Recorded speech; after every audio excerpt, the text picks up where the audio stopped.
I got to try out the new build for Monster Hunter Wilds, and there has been a lot of changes going on, and that's what this video is gonna be about. This is the benchmarking tool with all the optimization they promised about the game. There is a lot. Optimizations did indeed happen, but they are not what you think it will be. However, I gotta tell you that I got to run the game at 60 FPS for the most part on 1080p. You're gonna see I got frame generation enabled right now. I had to enable it first because if you enable frame generation with OBS on, for whatever reason the game is gonna crash. I think it has to do with the GPU clock speed. This game hates it when you overclock your GPU because God knows I tried. Although the bottleneck for this game is not the GPU, as you can see, it is the RAM. My RAM is pretty much maxed out and my VRAM is not doing any better. As you can see, it's already at 90%. A little bit of context, I got a 1660 Super, which is the lowest requirement for this game to run, the official low requirement. And it is barely running at 40% at 1080p with no frame generation enabled, which is like more GPU load. The GPU is fine. It is just out of VRAM because it only has 6 GB of VRAM, and my RAM is also pretty much freaking maxed out. There are a lot of questions you might have, and we're gonna talk about those. First of all, frame generation they promised got better, and against all odds, frame generation did get better. Of course, it is not like the silver bullet they think is gonna be, but it makes the game look smoother now. Not very much on the lag spikes, which this is the lag spike of the game right here. When you go to the field and the grass opens up, that fries the computer, everybody's computer. This zone is like the main problem with the game. We don't know how the other zones of the game are gonna work, but this is the one zone that everybody gets lag at. There is something really wrong with the topography, whatever the detail on this place. There is something that is not right. And you can see there is a little bit of a stutter. There is a little bit of a stutter when I walk here, especially this shot right here when it pans out the camera. You can tell there is lag going on, but it is not a full lag spike. It doesn't feel like the game is running terribly. This is a watchable thing. So frame generation, first of all, did improve. I have upscaling enabled here, but I have like the lowest, the least aggressive setting where it essentially is running at 1080p. You need to have upscaling enabled for frame generation to run well, and that's gonna be a thing I'm gonna talk about. But effectively, this game is running natively at 1080p, even though upscaling is enabled. That's one of the AMD settings. The desert, once you're away from that grass, the game runs pretty much perfectly. And as long as you do not zoom into a character, the game doesn't look like a PS3 game. It actually looks like a current generation game. Like, this is perfectly watchable. I got my notes on my phone because if I try to open my document in this computer, my RAM is gonna max out, and that's really bad. That's gonna be an entire part of this video, the RAM problems of this game. Please ignore the whirring of the fans. They are not maxing out. My thermals are fine. It is just that it is ungodly hot. I am in the southern hemisphere. It is summer here. Some things that I did try and they worked until they didn't. Overclocking my VRAM. It is not a terrible idea to overclock your VRAM. It will not destroy your graphics card. It got me a couple FPS, but then the game started crashing, so I cannot do that anymore. When I try to use OBS and overclock my VRAM, the game really doesn't like that, so that is out of the question. Overclocking your VRAM is not going to give you VRAM space. It's not going to open up RAM, but what it will do is that it will make it so it loads and unloads a lot easier. And since you unload and load things into the RAM a lot faster, that will make it so you get a little bit more RAM just because it is a little more efficient. However, it started crashing the game, so we had to put a stop to that. There is, however, good news here because I was in the lowest settings and there is a lot of wiggle room for me to crank out a little more of the graphical effects that will make the game a lot more watchable, even though it shouldn't have any effect on the FPS. I am only using like 50 to 40% of my CPU and about half of my GPU too, so whatever doesn't take any more RAM, I can do. So that means, for example, right here, we can crank the upscaling sharpness a lot. We can also crank up all the way to the maximum the texture filtering. That's gonna make it a little smoother. It is not magic, you know, the textures are still hideous, but it is something. And there are a bunch of other like minor things. You can change the shadows, like you can play with this here, whatever doesn't take up VRAM. VRAM, and now they put a feature here where they tell you like what resources, right here, CPU, GPU, VRAM, it tells you what resources every setting is gonna draw. Whatever doesn't take up any VRAM, that's good. You can crank those out at your heart's content. Oh my god, every time I try to enable or disable the upscaling or the frame generation, the game crashes because of the GPU speed. I really hope they fix that for the full release, whatever is going on here. It is only happening because I got OBS open. When I got OBS open and I changed a setting, the game crashes. That didn't happen up until I started recording. And yes, OBS is taking up a little bit of my VRAM and it is taking up a little bit of my RAM. Not a lot, but a little, because when you get a window open, that's an entire image that is on your RAM. I am running the latest driver. I tried it with my previous driver. I couldn't see any other difference, so we are probably gonna get a performance driver for nvidia and AMD after this game comes out. However, since VRAM is the problem, there is some things you can do. That's gonna be another thing I test here. We're gonna have no frame generation and we're gonna have no upscaling. So we can see the actual performance of this game, and then we're gonna talk about how you can optimize it. My RAM is at 94% and the game is not even rendering yet. Also, you can see there is a lot of artifacting on the hair. That is the mesh quality setting as far as I am told, as far as I can tell, but even without upscaling or frame generation, there is artifacting in this game. That's something you gotta keep in mind.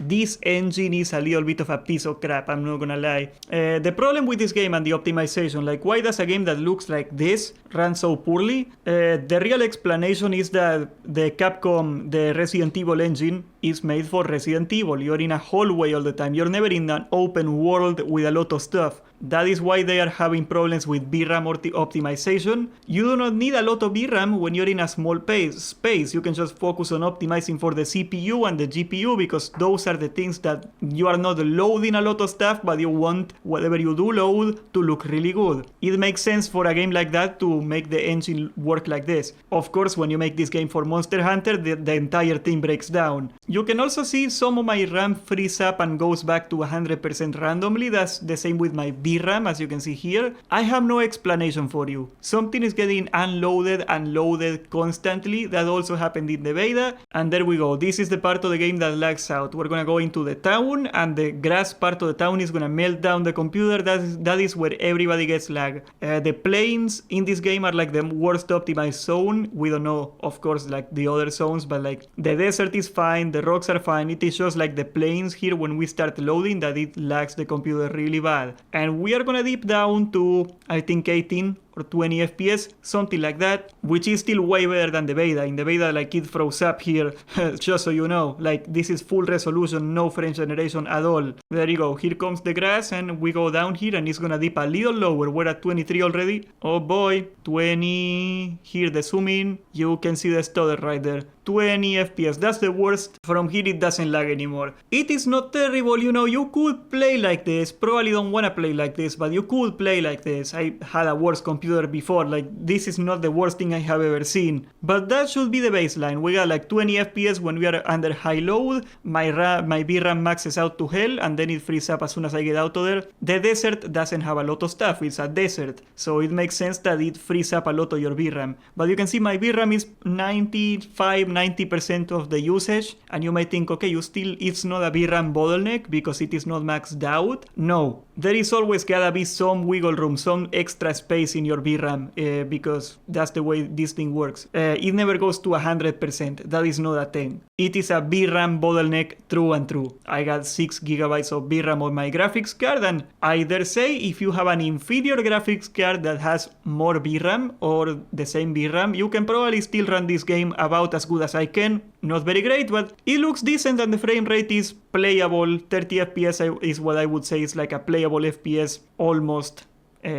In any situation. Not ideal, but decent. So if we go to the optimizations, there are a couple options you can go for. You can go for performance mode, and you can enable frame generation. I am not gonna enable frame generation for the sake of this video, but once again, frame generation did improve. You can tell when the frame generation is on, it does help make the game feel a lot better. Here's my concern, and you cannot control the game when you're benchmarking. Frame generation will introduce input lag into the game. At least by definition it has to be at least 1 frame, because frame generation is made by taking 2 frames and just guessing what frame is in between with AI. That is what frame generation is, and of course that will mean that whatever you press into the game, it will take an extra frame to go through. In a game that is all about reacting and moving quickly, that could be a problem, and it's probably gonna be more than 1 frame of input lag, probably gonna be like at least 2 frames, probably 3, and when you got like 30 FPS, 3 frames is a lot of freaking lag.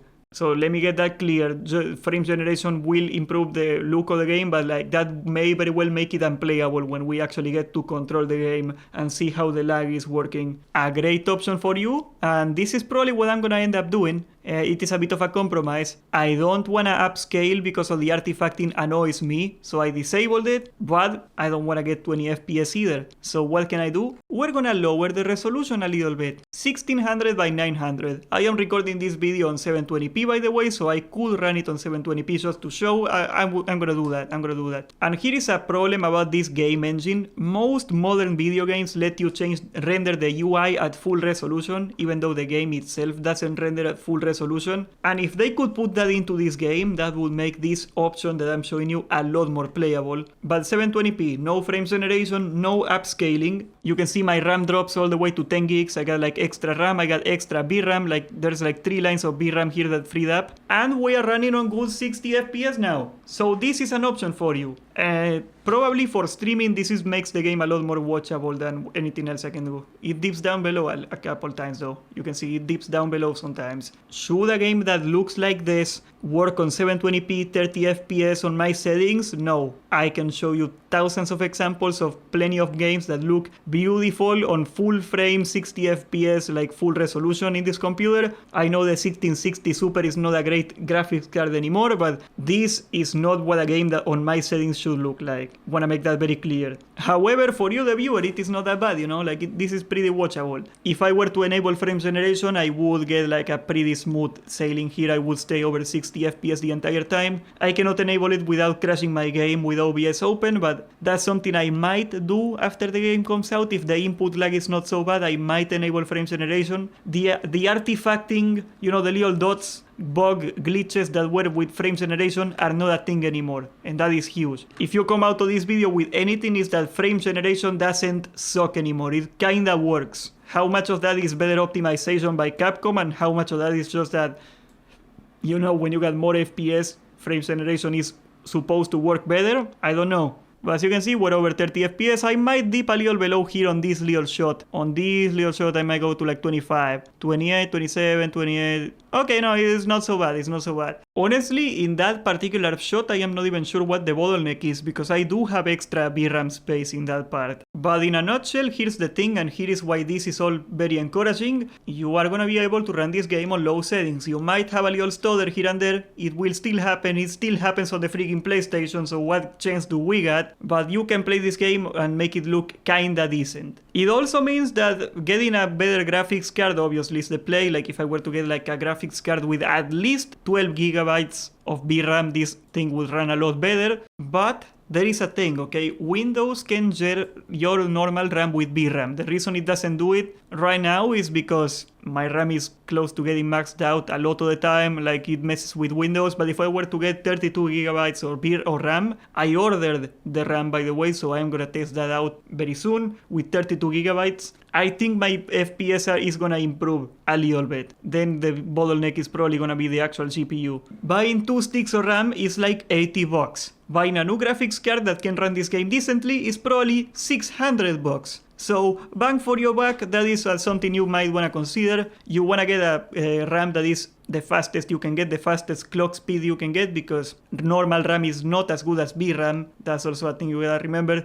So it is not like a perfect comparison, but freeing up RAM will improve a little bit your performance in this game. The CPU demand of this game has gone down dramatically. A lot of people were bottlenecked by the CPU, but like it can run at half capacity. I got a 13th gen i5 processor, like not top of the line, but fairly recent. We got 50 FPS, there you go. But that is something you may want to consider, especially especially if you have a high-end motherboard, just get more RAM, and this game will run better on almost every situation. More RAM will make this game run a little bit better, maybe not a lot, but it will. Granted, should a game that looks like this take up 32 gigabytes of RAM? No, it should not, but that's something you can do to fix most of these problems. The upscaling got a lot worse. That is also I want to say, like there is way more artifacts on upscaling, so I do it like on the AA mode where like it runs at 1080p even though like it has some anti-aliasing, but it still runs natively at 1080p. You like if you're to run frame generation, do not run upscaling, and if you're gonna run upscaling, do not run frame generation,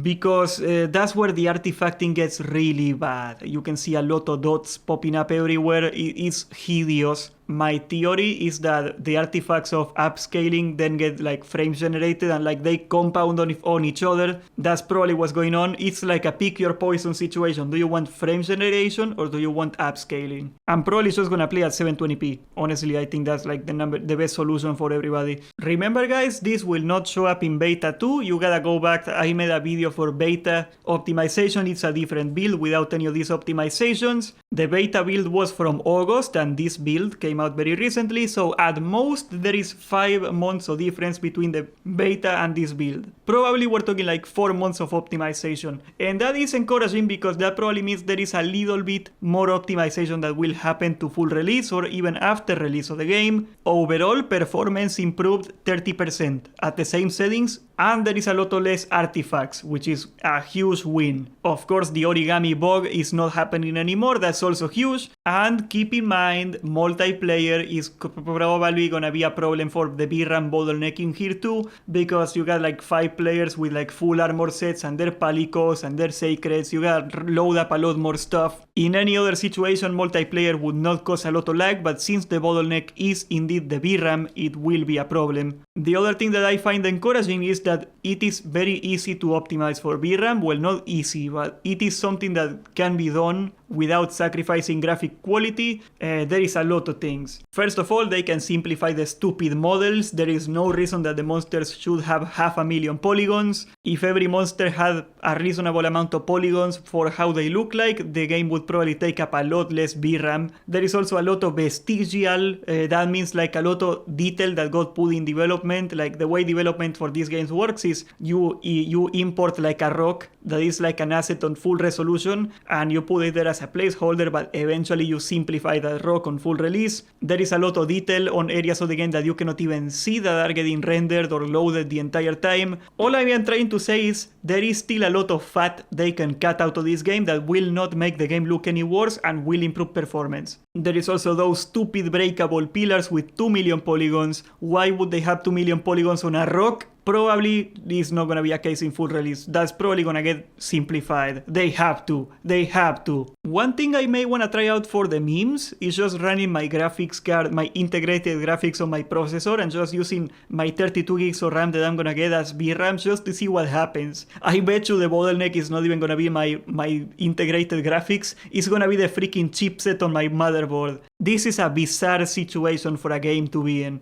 But overall, what I recommend to you is run this game on 720p and enable frame generation. There is no shame in enabling frame generation. Let me show you the settings I recommend to you really quick. You are going to have to enable upscaling. You have to, sadly, to get frame generation on. But you're gonna go here to the upscaling mode and you're gonna put native AA. That will make it run on 1080p natively. None of the upscaling, it is like a filter on top. This is the one you wanna run on to get like full resolution, and you are gonna enable frame generation. I am not gonna enable it right now because it will crash my game, but if I were to close OBS, it's not gonna crash it. It's just OBS doesn't like this game, okay? You can also go here to these effects and crank out the texture filtering. That will improve a lot. It is like upscaling for textures, basically, which textures are like the thing that is eating up all your VRAM, and yes, you're gonna have to put textures on the minimum. Very sad, very sad. You can disable here the clouds. That also might help you a little bit. We are also gonna disable bloom. It is really annoying. We're gonna disable motion blur. We are gonna disable, actually vignette is fine. There we go. That should make the game a little less blurry. And I would run it at 720p. You can even try running it at 1600 by 900. That is also something you can do. It is not gonna look that much better for my end. I don't know if you can notice any difference. I do not have frame generation enabled, but there is no shame in enabling it. That will improve your a little bit. That will make it look a little better. Yeah, actually this looks really nice. Yeah, I might do it 1600 by 900. Yeah, there is a difference. This looks like a PlayStation 3 game that doesn't lag too much. Hopefully we see some more performance improvements for full release, but how many of them are we gonna see? Probably not that many more. We are gonna make a proper optimization guide once the game actually comes out with like all the settings. That is also another thing. The benchmarking doesn't allow you to limit your FPS. I think if I were to limit my FPS to 60, ironically that would free up some VRAM that could help reduce some of the spikes. That's also something we're gonna try out on the full game release. Subscribe, join the Discord, and thank you for watching.